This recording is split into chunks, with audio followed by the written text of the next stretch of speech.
El doctor Imer Flores Mendoza es licenciado y doctor en Derecho por la Universidad Nacional Autónoma de México y también es maestro en Derecho por la Universidad de Harvard. En la actualidad es investigador adscrito al Instituto de Investigaciones Jurídicas de la UNAM. También es integrante del Sistema Nacional de Investigadores, profesor tanto de posgrado como de licenciatura en la Facultad de Derecho de la Universidad Nacional. Es uno de los fundadores de Problema, Anuario de Filosofía y Teoría del Derecho. Entre las publicaciones que tiene el doctor Imer Flores, destaco la coordinación de la obra Problemas Contemporáneos de Filosofía del Derecho, una edición 2005, y el artículo El Estado laico o secular, libertades religiosas y respeto o tolerancia religiosa, publicado en la obra colectiva Estado laico y los derechos humanos en México, 1810-2010. Con ustedes, el doctor Imer Flores. Muchas gracias.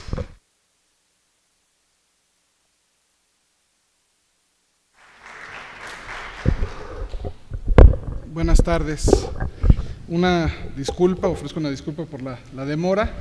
Son de esos días que cree uno que ya tiene resuelto todo y no, los tiempos no dan. Pero bueno, aquí estamos. Dicen que más vale tarde que nunca, ¿no? Pero bueno, como saben, estamos en el marco de este curso de Historia Constitucional, los constituyentes de 1856-57, y bueno, a mí me toca hablarles de Ponciano Arriaga, quien es ni más ni menos que lo conocemos como el padre de la Constitución del 56-57, porque le tocó ser diputado a dicho Congreso, pero además ser el presidente del Congreso Constituyente.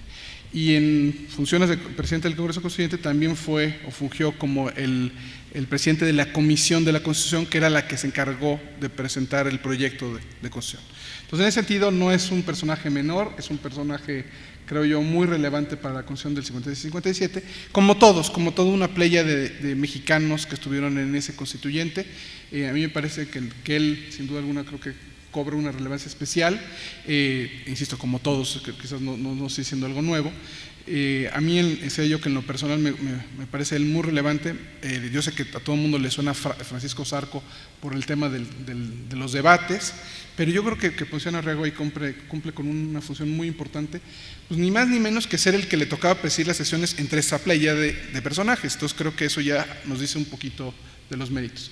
Les quisiera yo contar algunas cosas así grandes rasgos biográficos de Ponciano Arriaga y de alguna forma meterme a contarles cómo fueron los diferentes momentos por los que pasó en su vertiginosa carrera.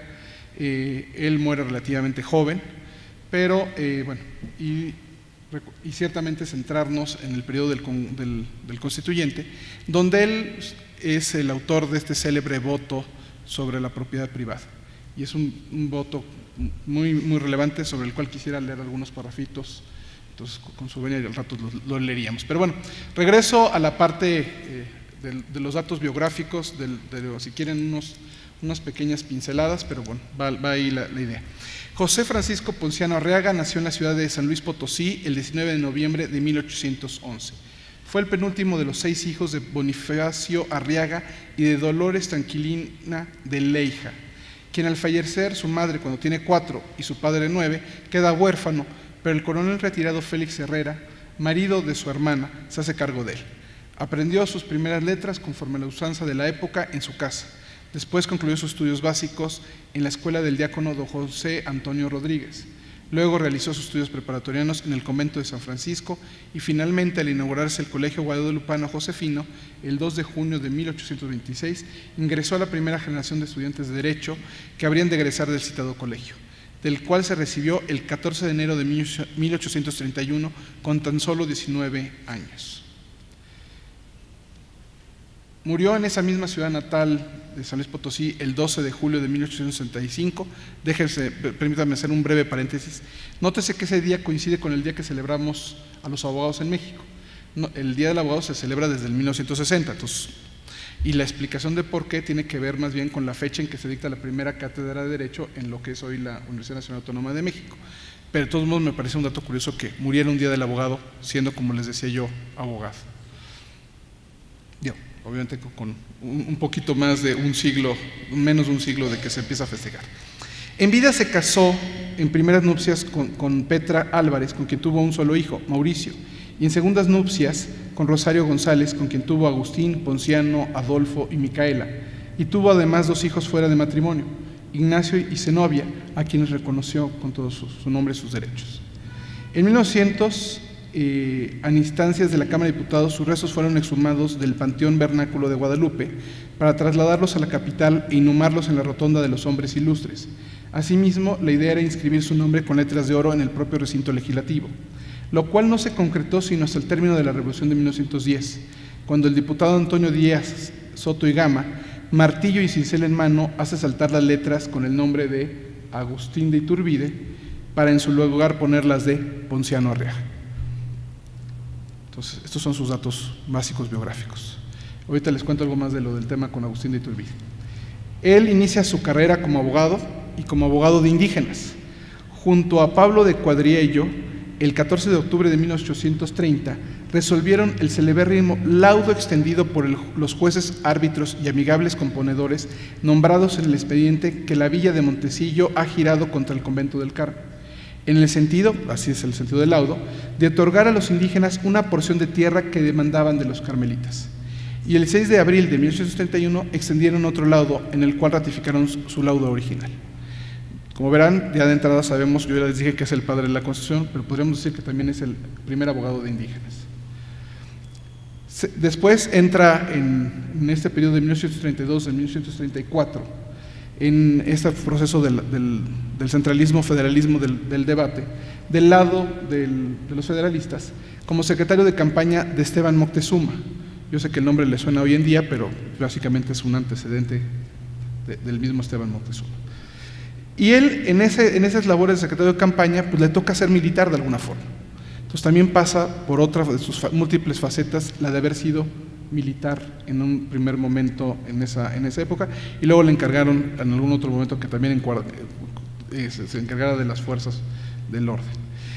Fue miembro de los cabildos tanto de San Luis Potosí como de la Ciudad de México, esto en un periodo de 1837 a 1844. Y ahí escribe, estando en el Cabildo de San Luis Potosí en esas fechas, en 1839, le toca pronunciar un discurso el 16 de septiembre, en conmemoración de la independencia, y ese discurso se lo piden que luego se publique, y se publica en San Luis Potosí, se distribuye ampliamente, y tiene como esta nota que se le conoce como rasgo patriótico. Y ahí lo curioso, no quisiera desviarme mucho, quiero ir pasando rápido por todas estas fases para luego meternos al voto sobre la propiedad privada. En ese rasgo patriótico, él, entre todo, elogiaba a los héroes que nos habían dado patria y libertad. Entre ellos, obviamente, hacía referencia a Hidalgo, a Allende, a Matamoros, a Jiménez, a Basolo, Morelos, pero también incluía a Agustín de Iturbide. Entonces me parece un dato curioso lo que les contaba de que tenían que atinar las letras de Iturbide para poner sus letras, cuando él, dentro de todo, por lo que les decía yo, sonaba no tan contrario a Agustín de Iturbide. En 1941, él tiene otro de estas grandes pinceladas que creo que nos pintan muy bien a Ponciano Arriaga, cuando en 1951, en julio concretamente, el 14 de julio de 1951, pretendieron suspender el Ayuntamiento de la Ciudad de México y convocar a un cabildo extraordinario con los miembros del cabildo anterior. Él había sido miembro del cabildo anterior, entonces básicamente suspendemos este cabildo y nombramos un cabildo extraordinario y traemos a los que terminaron el año anterior. Y lo mandan llamar a él. Y dice, cito, en una república las autoridades no mandan según su voluntad, sino sujetándose a las prescripciones de las leyes, ejerciendo la facultad que ellas conceden para el efecto de hacerlas cumplir. En consecuencia, la suspensión del ayuntamiento, que todavía funcionaba hoy en la mañana, es ilegal y atentatorio, porque si bien las partes octava, novena y décima del artículo 3 de la ley del 20 de marzo facultan al gobierno para suspender por 3 meses el ayuntamiento, condiciona el ejercicio de la facultad a la previa sustanción de un expediente y a la obtención de la conformidad de la excelentísima Junta Departamental. Ninguno de estos requisitos se han satisfecho, Por tanto, no debe reputarse válida la resolución del Gobierno General, ni menos aún la tomada por el Departamento. No obstante, se pueden imaginar que de todos modos los convocan al día siguiente. Y al día siguiente les dice: yo y los demás señores aquí presentes no podemos representar legalmente a la ciudad porque existe ayuntamiento legítimo. Digamos, la idea era que se suspendía el ayuntamiento, pero en 3 meses tendrían que asumir los mismos del ayuntamiento. Entonces, claramente tiene toda la razón Ponciano Arriaga. Y bueno, le dice el responsable, dice: pues usted tiene que obedecer lo que le decimos. Y dice, contesta Ponciano Arriaga, otra vez cito: yo no soy obediente ciego de autoridad ni de persona alguna, sino de la ley. Cuando ésta se infringe por la autoridad superior, los subalternos y aún los simples ciudadanos tienen el deber, sin salirse de los medios pacíficos y legales, de advertirle del hierro y procurar que vuelvan al camino. Insisto, a mí me parece que es muy válido esta idea de que cuando se está infringiendo la ley hay que decirlo. Nótese, y dice, hay que decirlo por los medios pacíficos y legales. Yo creo que se vale protestar, se vale, pero ciertamente por los medios pacíficos y legales. Y es lo que está haciendo él, entonces lo cual me parece como muy congruente, y en ese sentido quisiera, como además de estas caracterizaciones que ya le estoy poniendo de Ponciano Arriaga como el padre de la Constitución, como el primer abogado de los indígenas, como este patriota del rasgo del 1839, pues también como este gran defensor de la ley, de ponerlo como muy claro que hay que seguir a la ley, sea la que sea la consecuencia que se siga. Bueno, con un poquito de posterioridad a esto, es diputado y presidente del Congreso de San Luis Potosí, 1846 a 1848. Ahí su trabajo, su labor, lo hace, creo yo, un personaje indiscutible de nuestro país, porque él es el que propone varias de estas cosas que son grandes instituciones, todo el mundo diría muy adelantadas para la época. Una de ellas, ¿se acuerdan ustedes de la Ley de Procuradurías de Pobres?, que es el antecedente de lo que hoy conocemos como defensorías de oficio. Y eso lo está diciendo, y lo hace él para San Luis Potosí en 1846-48. Les leo un par de parafitos de lo que dice Ponciano en la exposición de motivos para la creación de esta Procuraduría de Pobres. Será de su obligación ocuparse exclusivamente en la defensa de las personas desvalidas, denunciando ante las autoridades respectivas y pidiendo pronta e inmediata reparación sobre cualquier exceso, agravio, vejación, maltratamiento o tropelía que contra aquello se cometiera, ya en el orden judicial, ya en el político o militar del Estado, bien tenga su origen de parte de alguna autoridad o bien de cualquier otro funcionario o agente público. Recibida la queja, las autoridades respectivas procederán sin demora a averiguar el hecho, decretar la reparación de la injuria y aplicar el castigo legal. Y cuando vemos a otro u otros muchos de la misma clase rodeados de bayonetas, arrastrando los grillos, barriendo las plazas públicas, ¿esos hombres son delincuentes? Estamos ciertos de que lo son. Se les ha hecho justicia, se les ha juzgado conforme a las leyes, se les ha aplicado una pena proporcionada a sus delitos. Y básicamente lo que sugiere él, que ¿cuál es su delito? Ser pobres. Los excesos, abusos, tropelías o injusticias se cometen solamente contra los pobres, porque los ricos, al menor agravio recibido, levantan el grito hasta los cielos y piden y consiguen reparación. Como verán, digamos, todas estas palabras son perfectamente válidas todavía hoy, desafortunadamente, tristemente, en el México del 2016, pero más de 150 años antes ya los había dicho Ponciano Arriaga. Ahí él además decía que era necesario que hubiera ayudas asistenciales para los desvalidos y dejaba entrever esta idea, digamos, una pregunta, lanzaba una pregunta al aire que me parece como muy relevante de recordar en este momento. ¿Los testadores ricos no podrán dejar una manda forzosa para los pobres? Digamos, a la hora de los testamentos, que un porcentaje X fuera asistencia social, asistencia pública para los pobres, o bien, quizás en otra lógica diferente, que de los impuestos tengamos reservados ciertos recursos para estas procuradurías, para estas defensorías de los pobres. Él, digamos, y son muchos los logros interesantes, porque son ahí, creo yo, desde ahí empieza a verse el tipo de legislación social que después se va a reproducir en 1856-57, al menos de parte de Ponciano Arriaga. Además, él propone la ley para la extinción de los derechos de carcelaje, y yo no sé ustedes, pero a mí también el tema me parece que sigue siendo muy vigente hoy en día, ¿no? A los presos se les cobraban por la comida, por el hospedaje, los hospedajes son decir, por la cama, por el cuarto, todo. Y hoy por hoy seguimos estando desafortunadamente en una cosa así. Nótese, no formalmente, pero en la realidad sigue siendo así. Entonces creo que insisto, la vanguardia, la visión de Ponciano Arriaga es muy clara ahí.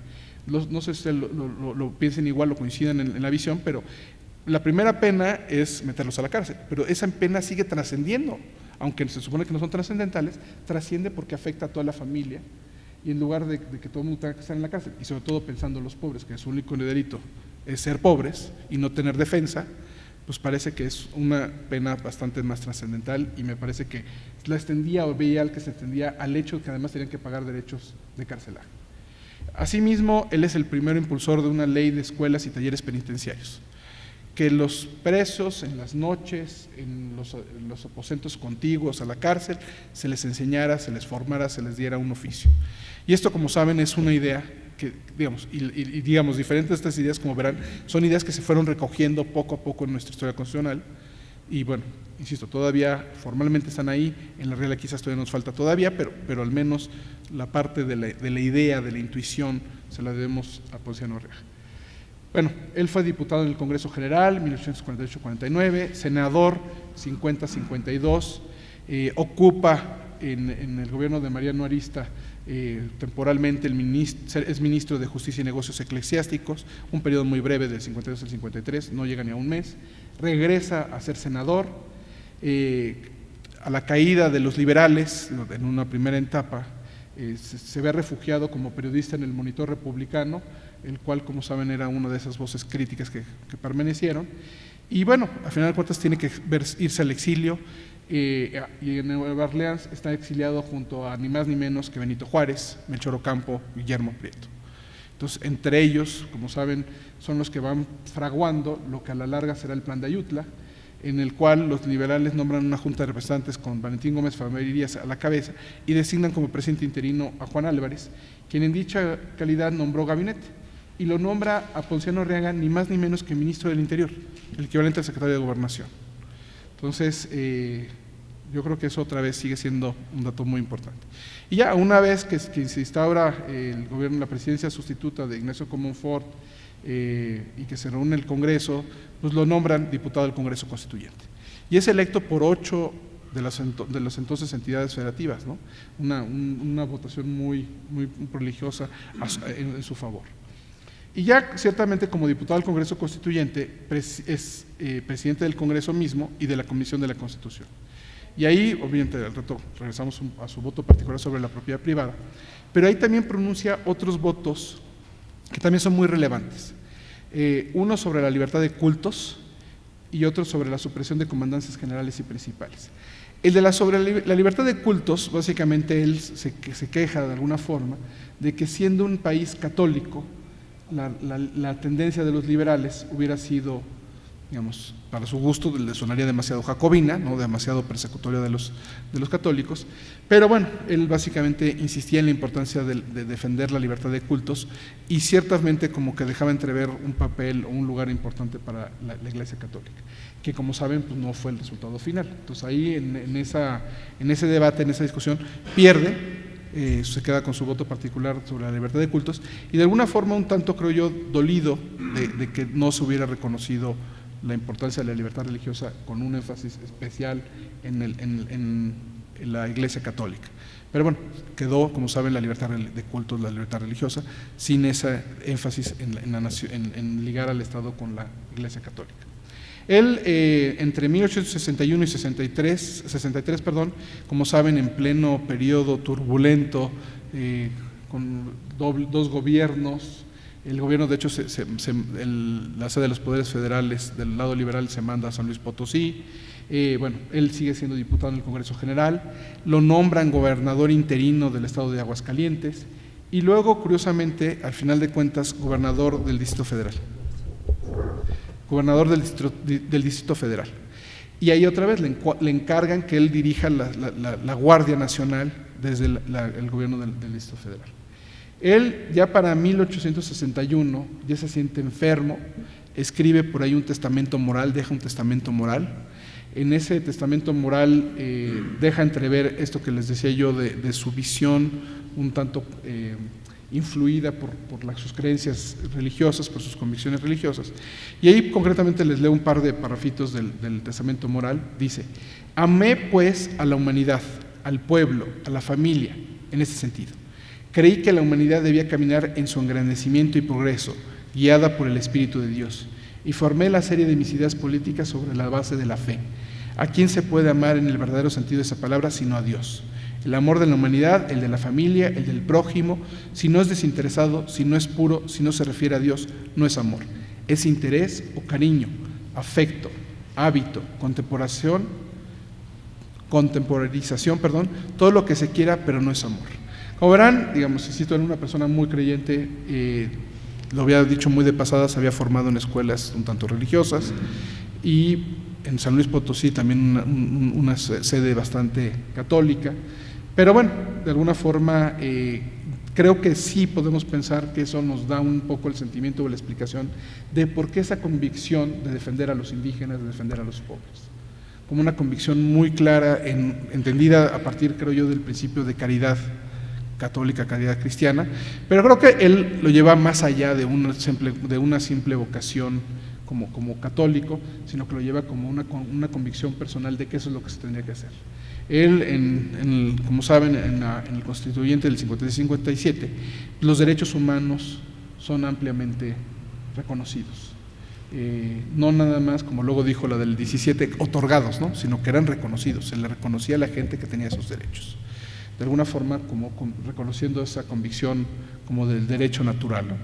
Entonces, como verán, nuestro personaje tiene, creo yo, como muchos ámbitos, diferentes ámbitos, pero en todos ellos me parece que todos ellos dejan entrever a una gran persona, de esas que uno luego piensa los tamaños, los arrojos, las agallas. Insisto, cualquiera de estos cargos que mencionaba yo que había ocupado, cualquiera de estos roles que le tocó ocupar, me parece que ya hubieran sido como para ganarle un lugar a cualquiera, ¿no? Pero todos estos recaen en la sola persona de Ponciano Arriaga. Y bueno, sin más, quiero entrar un poco a leer algunos de estos párrafos del célebre voto sobre la propiedad privada, porque creo que es donde se deja entrever al Ponciano Arriaga que todos conocemos. Creo que es el que conocemos, es sobre todo el de este voto. Todos los pasajes que les he contado a grandes rasgos merecen leerse íntegramente. Por ahí en 1992 el Instituto de Misiones Jurídicas y el entonces todavía Departamento del Estado Federal publicaron 5 tomos sobre las obras completas de Ponciano Arriaga, recompilando los diferentes discursos, los diferentes textos que había preparado él en su vida, y bueno, creo que es una obra que vale la pena rescatar. Yo ahorita concretamente voy a leer de otra antología donde está el voto particular sobre la propiedad de la tierra, pero digamos, déjenme les cuento, el libro del que lo quiero sacar o del que lo voy a leer se llama Antología del Liberalismo Social Mexicano. Como saben, por ahí al principio de los 90 fue el término que se usó, y dentro de los diferentes autores a los que se recurría constantemente para tratar de ponerle sustancia, ¿no?, como decimos hoy en día, para ponerle carnita, ¿no?, pues tenía que ser a Ponciano Arriaga. Ya lo intercambiaba, creo que por ahí en la mañana o en la tarde, unos tweets por ahí con alguien, ¿no?, alguien de aquí del público, según yo, y básicamente creo que ese era el sentimiento, ¿no?, que este sí era un liberal social, este sí tenía como esa convicción social. Insisto, de dónde la hayas tomado, si de la carrera católica, cristiana, de dónde, eso quizás me parece que es lo de menos. Lo importante es que tenía un claro compromiso con toda la sociedad, y sobre todo con los más desvalidos, los más desafortunados, insisto, los indígenas y los pobres. Y él de alguna forma rastreaba todos esos grandes problemas a un problema que lo veía con el tema de la propiedad privada. Y digamos, ahorita se los voy a aclarar, no es que esté en contra de la propiedad privada, sino que estaba en contra de cómo se había acumulado esa propiedad privada en detrimento de la producción, del desarrollo nacional. Y básicamente esas ideas las han oído toda la vida ustedes, yo, ¿no? Sabemos que eso a la larga, ¿qué nos va a hacer? Nos va a hacer pasar una revolución, nos va a hacer que eventualmente cambiemos el texto de la Constitución del 57, la revisemos, la reformemos y demos lugar a lo que conocemos hoy como la Constitución del 17. y donde van a estar esos principios del artículo, hoy en el hoy artículo 27. Entonces, de alguna forma, esa visión, otra vez, Ponciano Arriaga adelantado a su época, por lo menos unos 60 años, ¿no? Insisto, para medir los tamaños de este personaje. Él, básicamente, revisando yo notas y leyendo cosas para esto, en los debates de Zarco no aparece el voto particular. Ciertamente, pues, supongo que no le vieron la importancia que tenía y simplemente lo dejaron de un lado.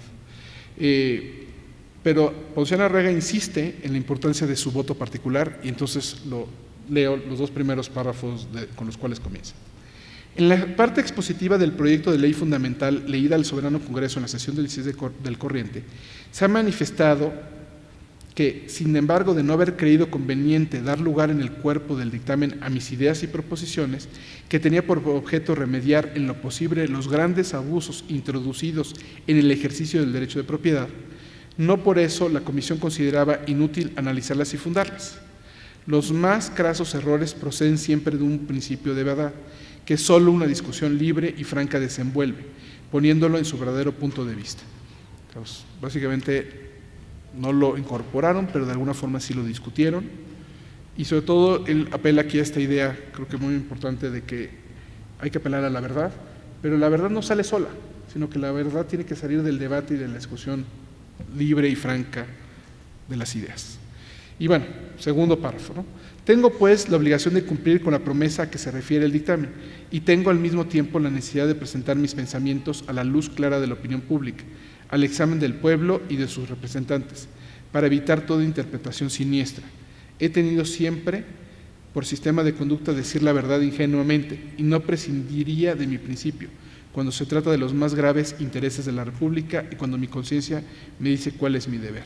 E insisto, ¿no? En el primer párrafo lo que decía no era contra la propiedad privada, sino que eran contra los grandes abusos introducidos en el ejercicio del derecho de la propiedad. Y básicamente, insisto, y todo, podría quizás darle lectura a todo, pero no pienso abusar demasiado. Leo algunos otros párrafos. Mientras que pocos individuos están en posesión de inmensos e incultos terrenos que podrían dar subsistencia para muchos millones de hombres, un pueblo numeroso, crecida mayoría de ciudadanos, gime en la más horrenda pobreza, sin propiedad, sin hogar, sin industria ni trabajo. Entonces, básicamente, lo que está diciendo es lo que sabemos que después, de alguna forma, ya las leyes de reforma y luego ya constitucionalizadas dejaban entrever, ¿no? Ese pueblo no puede ser libre ni republicano y mucho menos venturoso, por más que 100 constituciones y millares de leyes proclamen derechos abstractos, teorías bellísimas pero impracticables, en consecuencia del absurdo sistema económico de la sociedad. Y perdón, pero no sé si esas palabras sigan resonando en ustedes, ¿no? Otra vez, hoy en el México del 2016. La leo de nuevo. Ese pueblo no puede ser libre ni republicano y mucho menos venturoso, por más que 100 constituciones y millares de leyes proclamen derechos abstractos, teorías bellísimas pero impracticables, en consecuencia del absurdo sistema económico de la sociedad. Y sí, tenemos un problema en nuestro México, que nos gusta proclamar derechos y leyes, creer que cambiando las leyes, cambiando la Constitución se resuelven nuestros problemas, pero los problemas son más de fondo, son más estructurales. Y otra vez, reitero, Ponciano Arriaga, 1856. Entonces, seguimos sin aprender cosas, ¿no? Pero bueno. Y dice él, en el estado presente nosotros reconocemos el derecho de propiedad y lo reconocimos inviolable. Si su organización en el país presenta infinitos abusos, convendría desterrarlos, pero destruir el derecho, proscribir la idea de propiedad, no solo es temerario, sino imposible. La idea de propiedad lleva inherente la de la individualidad, y por más que se haga, habrá siempre en la asociación humana dos cosas, la sociedad y el individuo. Este no puede vivir sin aquella y viceversa, porque son dos existencias correlativas que se sustituyen y completan mutuamente. Ambos elementos son tan necesarios entre sí que no se puede sacrificar ninguno y el proceso social consiste simplemente en darles un desarrollo simultáneo, pues todo aquello que perjudica al individuo perjudica también a la sociedad y lo que a ésta satisface debe también satisfacer a aquel. Cualquier cambio que no encierre estas dos condiciones será por esta sola razón contrario a la ley del progreso. Insisto, tampoco es que fuera radical y quisiera terminar con la propiedad privada, sino lo que quería era tratar de combatir sus abusos, sus excesos. Ponerla a trabajar, ¿no? Eso creo que les recordará algunas líneas muy claras de Tierra y Libertad de Emiliano Zapata con posterioridad, ¿no? Dice: los miserables sirvientes del campo, especialmente los de raza indígena, están vendidos y enajenados para toda su vida, porque el amo les regula el salario, les da el alimento y el vestido que quiere, y al precio que le acomoda, so pena de encarcelarlos, castigarlos, atormentarlos e infamarlos, siempre que no se someta a los decretos y órdenes del dueño de la tierra. Y bueno, acuérdense, tiendas de raya, ¿no? Entonces, otra vez, contra un modelo de haciendas, contra un modelo de esclavitud, de explotación, que aunque hubiera estado ya abolida la esclavitud, pues en la práctica seguía siendo esclavitud. La reforma, para ser verdadera, debe ser una fórmula de la era nueva, una traducción de la nueva faz del trabajo, un nuevo código de mecanismo económico de la sociedad futura. No pudiendo ser sino el resultado del ejercicio de la razón, la organización social entonces no puede ser fundada sino sobre la libertad. Entonces, y él tiene ahí una idea muy interesante de cómo tendríamos que entender a la propiedad en la más pura tradición contractualista de los derechos naturales como parte de la libertad. Y otra vez, aquí se acuerdan ustedes que el principio de la libertad es que tenemos libertad y nuestros derechos hasta que no afectemos los derechos de los otros. Entonces, el límite de nuestros derechos son los derechos de los otros. Entonces, parece que de alguna forma deja entrever cómo el problema es ese, cómo la propiedad había ido cayendo en un terreno de ser o de violentar los derechos de las otras personas. Y dice: no adoptaremos ninguna doctrina peligrosa, ni siquiera consentiremos el principio de que la propiedad es una creación de la ley civil. No diremos que en las repúblicas antiguas el poder del legislador sobre la propiedad privada crece de límite, ni que la historia manifiesta que la constitución de la propiedad es un hecho político que ha variado siempre que las revoluciones han modificado formalmente el estado de las personas, ni tampoco que el cristianismo en su origen tuviese la forma de una protesta contra la propiedad privada, y que la renuncia a toda propiedad personal fuese un artículo fundamental de sus estatutos. Respetemos estas opiniones y queremos apoyarnos en otras que merezcan el ascenso y el respeto de los más celosos defensores del derecho de la propiedad. Y ahí cita a algunos pensadores, digamos, sobre todo los biógrafos le atribuyen que sigue mucho a Proudhon, pero también alguna influencia de Saint-Simon y todos ellos. Pero bueno, cita: la propiedad es sagrada porque representa el derecho de la persona misma. El primer acto del pensamiento libre y personal es un acto de propiedad. Nuestra primera propiedad es nosotros mismos, nuestro yo, nuestra libertad, nuestro pensamiento. Las otras propiedades derivan de aquella y la reflejan. Y piénsenlo tantito, qué bonita idea, ¿no? Cómo lo primero es la propiedad sobre mí mismo, pero sobre todo sobre mis ideas, sobre mis pensamientos. Otra vez, ya nos había dicho, si estamos esclavizados y no nos dejamos ni nos permitimos ni siquiera pensar, pues no somos libres en realidad. Entonces, me parece que esa forma en cómo va a derivar el tema de la propiedad desde la persona, desde la libertad misma, me parece una aportación muy, muy interesante. El acto primitivo de propiedad consiste en la imposición libre de la persona humana sobre las cosas. Por esa imposición las hago mías, desde entonces asimiladas a mí mismo, marcadas con el sello de mi persona y de mi derecho, dejan de ser simples cosas respecto de las otras personas, y por consecuencia ya no pueden caer bajo la ocupación de los demás. Mi propiedad participa de mi persona, tiene derechos por mí. Si puedo expresarme de tal modo, o por mejor decir, mis derechos me siguen en ella, y esos derechos son los que merecen respeto. Y de ahí recuerda que entonces, digamos, si las ideas, si la primera propiedad soy yo mismo, mis ideas, pues bueno, mis ideas luego las pongo a trabajar, y esas también tendría que ser parte de mi propiedad. Cada uno, dicen, tiene un derecho exclusivo sobre aquello que es el fruto de su propio trabajo. Insisto otra vez, la tierra es del que la trabaja, diría después Emiliano Zapata. Entonces, como estas ideas, otra vez, vienen 50 años antes a leerse en Ponciano Arriaga en este célebre voto sobre la propiedad privada. Bueno, dice, y después, ok, ya uno pensó, ya tuvo una idea, ya la puso a trabajar, y ya con eso, digamos, crea algo, ocupa algo, Y después de ese derecho del primer ocupante viene el derecho que nace del trabajo y de la producción.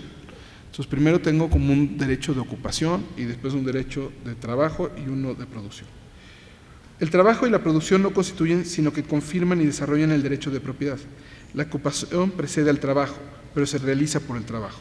Mientras que la ocupación existe sola, tiene algo de abstracto en cierto modo de indeterminado a los ojos de los demás, y el derecho que funda es oscuro, pero cuando el trabajo se asocia a la ocupación, la declara, la determina, le da una autoridad visible y cierta. Entonces, como verán, y aquí estos párrafos, insisto, yo sigo leyendo y pienso, no puedo evitar pensar en Emiliano Zapata, ¿no? Leo. Pueden oprimir a sus sirvientes o peones, comprarlos para toda la vida por medio de un supuesto contrato, en que de una parte están todas las ventajas y de la otra todas las pérdidas, en el que no tienen independencia ni voluntad ni consentimiento libre. El derecho natural reposa sobre un solo principio, la santidad de la libertad del hombre.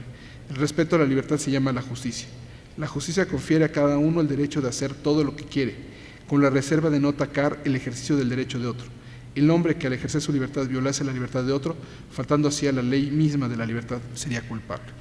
Entonces, insisto, yo creo que en estas líneas, no sé si lo vean ustedes igual que yo o se emocionan igual que yo, de ver que teníamos esa playa de mexicanos, esa generación de hombres tan brillantes que podían leer a los autores de la época y traducir esas ideas en estas visiones, en estos principios, que insisto, son los principios que luego van a alimentar a la revolución de 1910.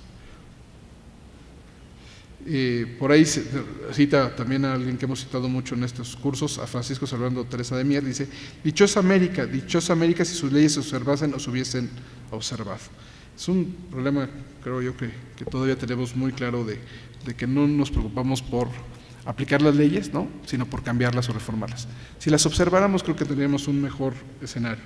Pero bueno, después de esto, las leyes americanas nada han hecho por remediar eficazmente los males que se quejaba el benemérito historiador citado, y los abusos en posesión de todo su poder y en libertad de aumentarlo han producido el estado de cosas que lamentamos como injusto, antieconómico, monstruoso, incoherente con nuestras instituciones, opuesto al desarrollo y progreso de las ideas y en principios republicanos y democráticos. Dice, ya casi para concluir y antes de entrar a los párrafos donde esboza el tema de la propiedad. Concluiré pues con las palabras del sabio y profundo economista que antes he citado, Proudhon. Existe una contradicción chocante entre las leyes y las necesidades sociales. Las masas no pueden aprovechar los derechos políticos que se les han acordado, porque a esto se oponen las actuales contradicciones del trabajo. La mayoría sometida hoy a la regla general de trabajar para vivir está impedida con el mismo ejercicio del trabajo para la satisfacción de sus necesidades que se aumentan con la civilización, para la adquisición de los medios intelectuales y morales para producir, para el ejercicio de los derechos civiles, para el cumplimiento de los deberes del ciudadano. Y aquí, digamos, una reflexión de pasada que insisto, ya la he adelantado. Las masas no pueden aprovechar los derechos políticos que le han acordado porque a estos se oponen las actuales contradicciones del trabajo. La mayoría sometida hoy a la regla general de trabajar para vivir está impedida con el mismo ejercicio del trabajo para la satisfacción de sus necesidades que se aumentan con la civilización.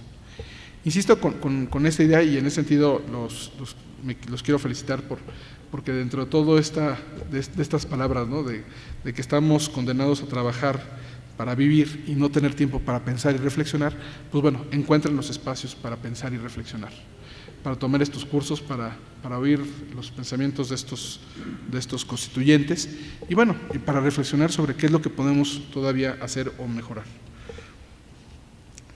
Y digamos, ya insisto, ya son los párrafos casi para concluir, ¿no? La sociedad no ha sido constituida sobre la propiedad bien entendida, es decir, sobre el derecho que tiene el hombre de gozar y disponer del fruto de su trabajo. Al contrario, la sociedad ha sido fundada sobre el principio de la apropiación por ciertos individuos del trabajo de los otros individuos. En una palabra, sobre el principio de la explotación del trabajo de la mayoría por la minoría privilegiada. Bajo este régimen, el fruto del trabajo pertenece no al trabajador, sino a los señores. La sociedad, pues, no está basada sobre la propiedad bien entendida, la sociedad está basada sobre el privilegio de la minoría y la explotación de la mayoría. Y quisiera nada más quizás insistir en una notita breve de la palabra privilegio. La palabra privilegio etimológicamente viene de privilegium, que son leyes privadas, Leyes privadas que básicamente se acordaban como beneficios para unos cuantos.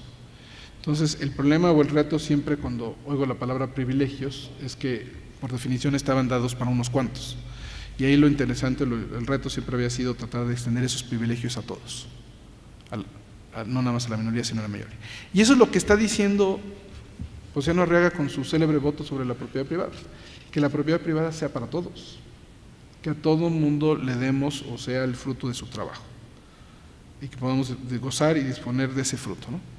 Entonces yo creo que ahí, insisto, el texto, yo me estoy leyendo los párrafos que a mí en lo personal me gustan más, pero insisto, el texto creo que no tiene desperdicio, cualquier línea, cualquier párrafo valdría la pena que la leyeran con cuidado. Insisto en la línea del argumento de Ponciano Arriaga porque lo reproduce en esta parte, dice: es necesario no destruir la propiedad, esto sería absurdo, sino por el contrario, generalizarla, aboliendo el privilegio antiguo, porque este privilegio es imposible el derecho racional. Y como ese privilegio está fundado no sobre el indestructible principio de la propiedad, sino en la organización social de la propiedad que concede el suelo a un pequeño número de individuos, será necesario cambiar solamente la organización de la propiedad, que es por su naturaleza variable, como expresión del orden social en cuanto a la materia.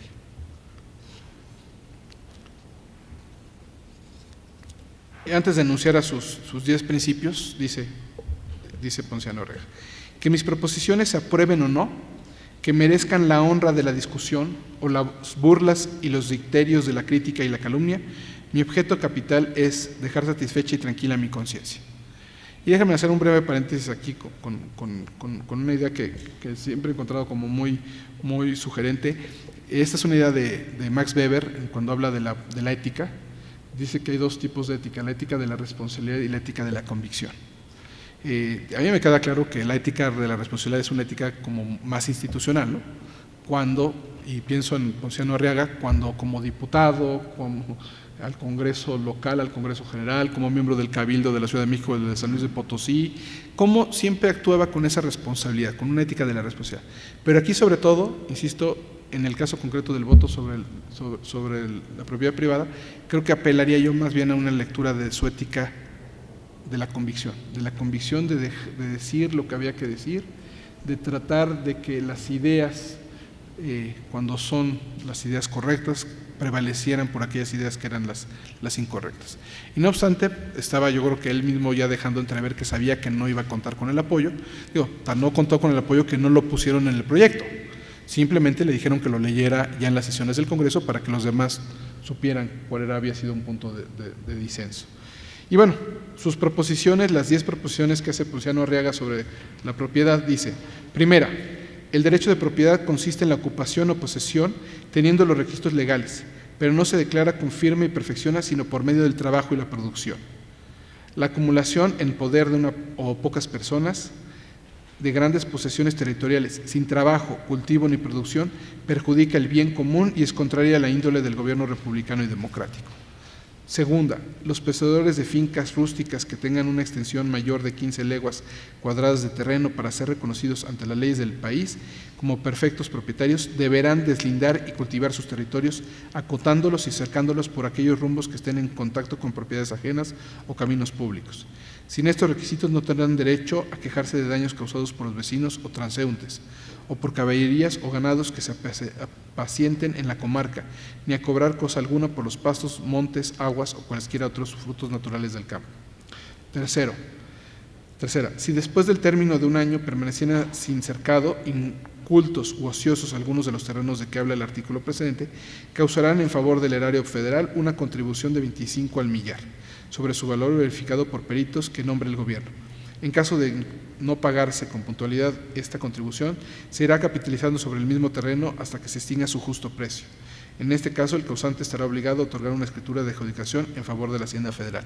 Básicamente una idea de cobrar ciertos impuestos y eventualmente un antecedente de lo que también podríamos entender como la expropiación, ¿no? Insisto, artículo 27 constitucional, en 50 años antes esbozado en Ponciano Arriaga. Los terrenos de fincas rústicas o haciendas que tengan más de 15 leguas cuadradas de extensión y dentro del término de 2 años no estuvieran, a juicio de los tribunales de la Federación, cultivados, deslindados y cercados, se tendrán por baldíos y serán denunciables y vendibles por cuenta de la Hacienda Federal y rematándolos al mejor postor. El nuevo propietario que no podrá comprar más de 15 leguas cuadradas de tierra tendrá obligación de cercarla y cultivarla dentro del término de un año, so pena de perder todos sus derechos. Quinta, las ventas y demás contratos que recaigan en terrenos de una misma extensión menor de 15 leguas cuadradas serán libres de todo derecho fiscal. Los escribanos públicos autorizarán estos contratos haciendo cargo de los gastos de escritura a la Hacienda Federal, que pagará de los fondos producidos por la venta de tierras. Y nótese, también insisto con esta idea de tener como una idea un tanto redistributiva, ¿no?